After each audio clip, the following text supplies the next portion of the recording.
This is The story of a girl. where I make the stoves, which is one of my favorite parts. It's a lot of hard work, it's dirty work. I'm probably going to have some problems breathing even though I wear a respirator. It's just kind of part of the job. Starting out with a bucket, I cut a hole in the side of the bucket and I cut down the side of the bucket. I take a PVC pipe. I cut the PVC pipe a 45-degree angle. If I were to bring them together, join them, it would make a 90-degree angle.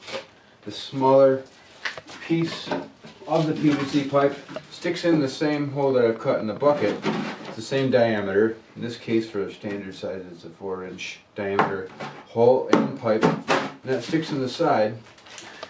The other end of the pipe just gets stuck down in the bucket like so, and then I'll make my mixture of 80% perlite, 20% Portland cement, mix it in here with some water, which I use a cement mixer for, and it's sort of a consistency of peanut butter sort of thing. Then I'll pack it around the pipe, which, if I remembered, I lubricated with petroleum jelly, so that when it comes time to remove the pipe, it removes smoothly. Sometimes I forget to put the petroleum jelly on, and that's fun. And about an hour later or so, depending on temperature and humidity, I can pull the pipe out. I call it the holy moment. It's just kind of, love that. It's cured enough that it's kind of a solid thing. That's like chemical reaction is happening rapidly, and it's just being born. The concept of a rocket stove is having that tunnel, that combustion chamber to put sticks, biofuel, anything to burn, and allow oxygen to flow so it can updraft through that tunnel that you've made and cook whatever you want in a safer, more efficient, sustainable, and unique way that you have to experience. After it does cure and I remove it from its shell, it will be this solid cylinder thing. And I could take it to a next level, which would be to take a thin set crack preventative mortar and apply that on like frosting on cake. It is fun to work with mortar. And I put it on there, and then I can press things into it.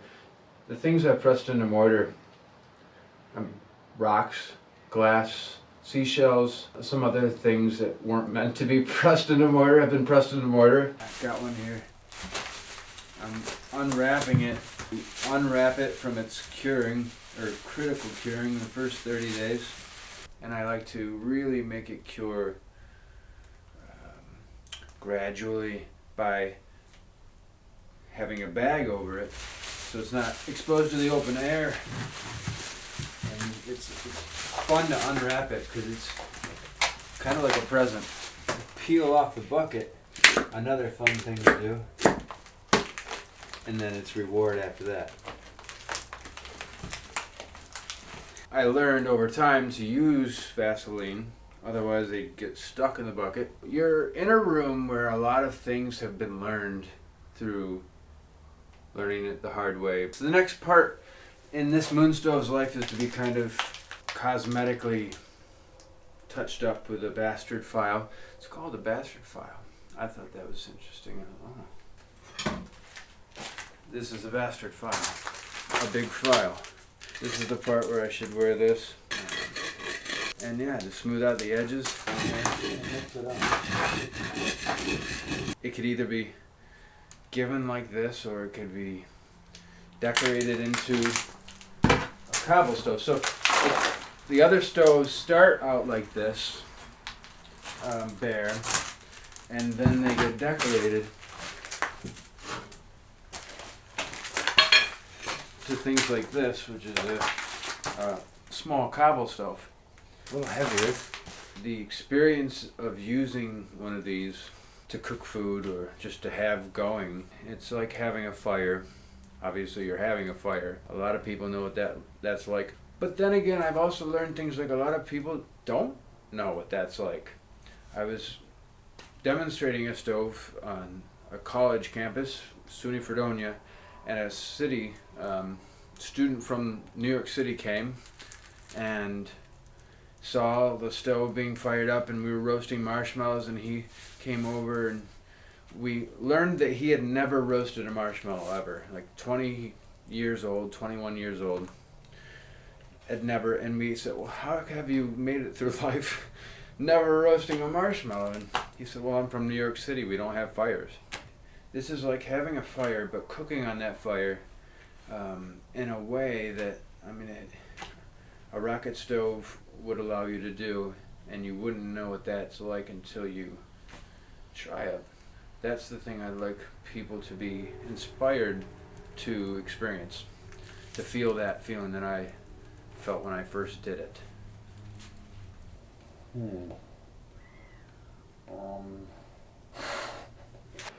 You can see me and walk up to me, make some body language, even speak, and then from there you might have ended up ordering one. I will then know that you want one.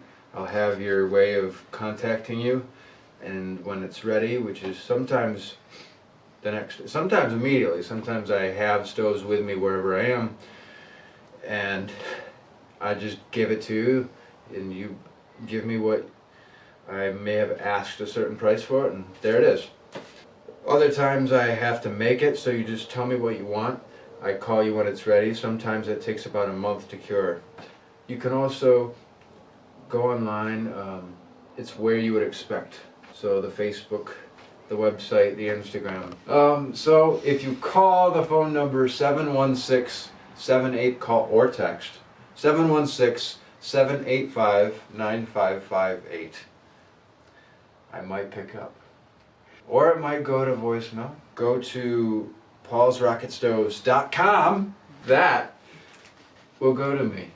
Check out my Etsy. Type in Paul's Rocket Stoves.